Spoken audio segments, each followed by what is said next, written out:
Saya itu ya kalau jenuh apa itu nyusu di rumah itu ya. Itu kayak anak kecil lah pokoknya. Nih sarden made in Indonesia.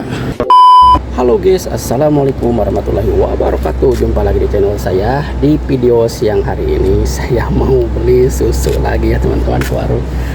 Tapi biar ada faedahnya, biar bermanfaat, saya mau beli susu jalan kaki sambil ngebahas soal bikin konten di Arab Saudi. Jadi seperti apa sih sulitnya bikin konten di Arab Saudi? Nah pokoknya ikutin terus videonya sampai selesai. Jangan lupa like, komen, dan share. Sekali lagi saya doakan mudah-mudahan kalian ada dalam lindungan Allah Subhanahu wa taala, dipanjangkan umurnya, dimudahkan rezekinya, bisa menjalankan ibadah dan haji, amin. Yuk kita sambil jalan ke warung. Nah teman-teman, sekarang mau saya jelaskan satu persatu soal larangan bikin konten di Arab Saudi. Saya tahunya dulu waktu dipanggil sama Pak Konjen ya, Pak KJRI, dulu kan dikasih saran, dikasih nasihat, intinya dibekalin lah untuk bikin konten yang aman. Jadi jangan sampai melanggar hukum di sini di Arab Saudi, jangan melanggar undang-undang ya. Jadi sama Pak Konjen dulu dikasih tahu satu persatu. Nah di sini yang nggak boleh itu ya. Ya paling utama ya di tempat pemerintahan lah, nggak boleh sama sekali. Nah kedua, kita bagi-bagi sodakoh, walaupun niat baik kita bagi-bagi sodakoh, tapi di sini dilarang. Jadi intinya bukan dilarang sodakohnya, bukan, dilarang bagi-bagi sodakoh secara mandiri. Intinya kayak begini, misalkan saya nih punya uang nih, punya rezeki, mau bagi-bagi sodakoh nih, beli nasi atau secara uang cashnya gitu dibagi-bagikan, terus diupload di video. Nah itu nggak boleh, terkecuali nggak dipublikasikan. Seperti kita diam-diam aja pergi ke rumahnya, misalkan beliin sembako atau apa nih, ada orang kita misalkan perlu bantuan, udah aja datang ke rumahnya, kasih uangnya, jangan sampai dipublikasikan. Itu nggak boleh. Soalnya di sini kita kalau mau bagi-bagi sodakoh itu ada khusus lembaganya di sini yang ngatur. Nah kalau melalui lembaga itu ya nggak apa-apa, aman, karena di sini ada aturannya. Makanya di sini nggak sembarangan. Jadi bagi-bagi sodakoh itu tepat sasaran, bener-bener nyampe ke orang yang membutuhkan. Jadi nggak sembarangan. Kalau kita misalkan beli nasi terus diam di pinggir jalan dibagi-bagikan terus di video, itu nggak boleh. Terkecuali kita diam-diam aja, jangan sampai di video. Orang Arab juga banyak yang bagi-bagi nasi, misalkan hari Jumat gitu keliling ya, bagi-bagi nasi, tapi kan nggak dipublikasikan gitu, nggak jadi masalah. Tapi kalau kita dipublikasikan itu nggak boleh, apalagi kita sebagai pendatang nih, biar teman-teman tahu ya, yang jadi konten kreator lah, intinya seperti itu. Saya tahunya dari Pak Konjen, itu nggak boleh, harus melalui lembaga di sini. Kan banyak tuh dulu waktu COVID ya, waktu corona, teman-teman di Mekah itu kan ngumpulin donasi dari Indonesia, dari Malaysia, dari Thailand, untuk para mutawif ya. Waktu itu kan umroh nggak ada, haji nggak ada tuh, pada nganggur, jadi sangat membutuhkan untuk makan, untuk bikin kontrakan, untuk bayar kontrakan. Jadi sangat membutuhkan banget karena dia kan nggak kerja. Nah akhirnya kan ngumpulin donasi terus dibagikan ke para mutawif, terus diupload di video. Nah itu nggak boleh sama sekali. Kalau mau datang aja ke rumahnya, kasihin uangnya kalau dia butuh uang, kalau dia butuh sembako beliin sembako. Jadi jangan sampai dipublikasikan. Soalnya orang sini juga tahu kita pendatang ke sini, kita niatnya kerja nyari uang, sedangkan di sini kita bagi-bagiin uang atau bagi-bagi nasi atau bagi-bagi apa namanya, walaupun Quran tuh suka ada tuh yang beli Quran terus dibagi-bagikan, itu nggak boleh. Jangan sampai dipublikasikan lah, bukan nggak boleh sodakohnya, bukan, nggak boleh dipublikasikan.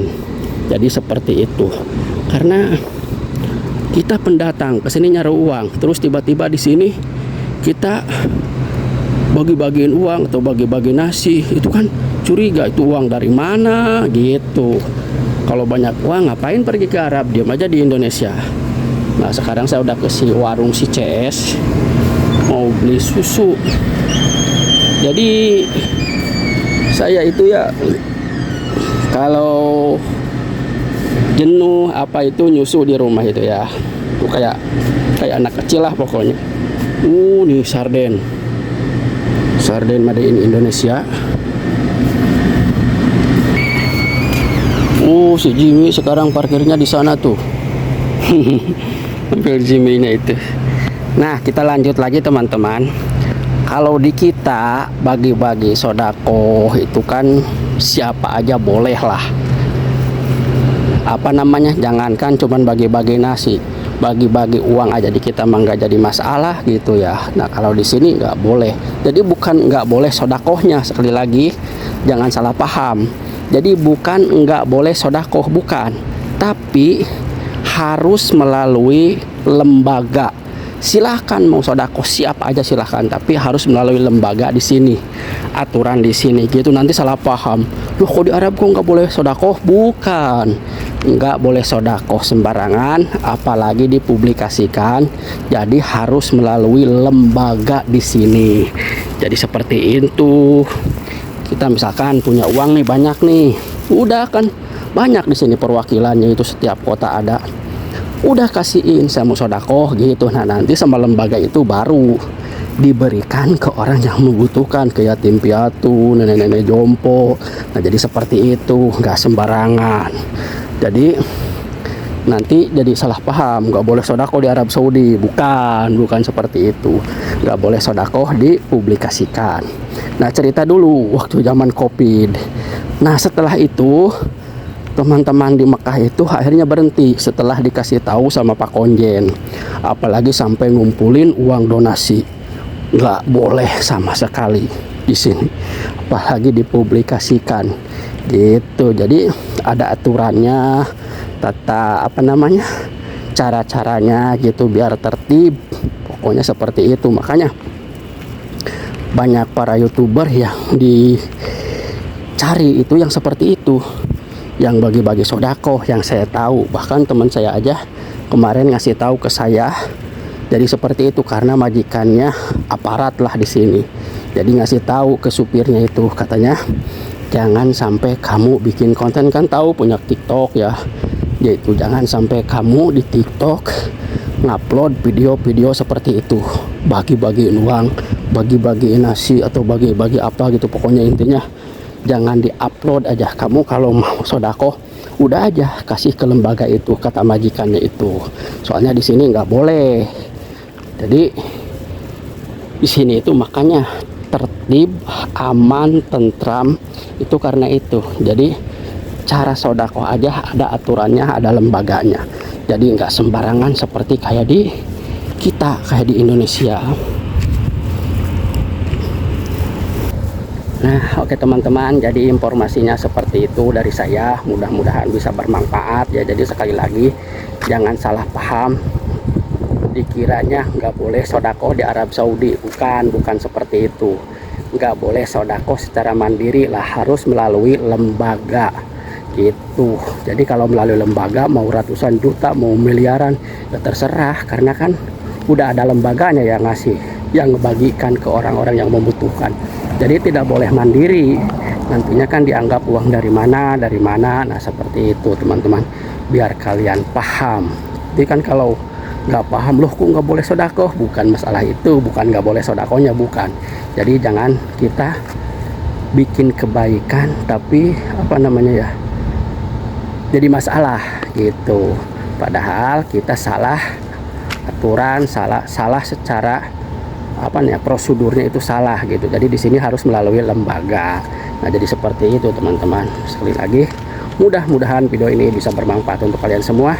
Saya pamit undur diri. Assalamualaikum warahmatullahi wabarakatuh.